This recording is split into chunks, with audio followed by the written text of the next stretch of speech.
which is the state animal and bird of Assam. Hello everyone, welcome to Quick Education.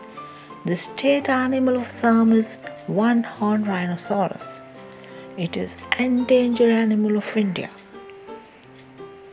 One-horned rhinoceros is found in Kaziranga National Park, Manas National Park, and also in Namdapha National Park. Hunting and poaching is the main reason why the number of rhinoceros have dwindled. There is also man-rhinoceros rivalry in the area. Now let's talk about the state bird of Assam. It is white-winged duck.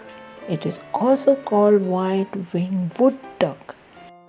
Most endangered duck in the world. It is difficult to spot, found only in Assam and Arunachal Pradesh. Thank you.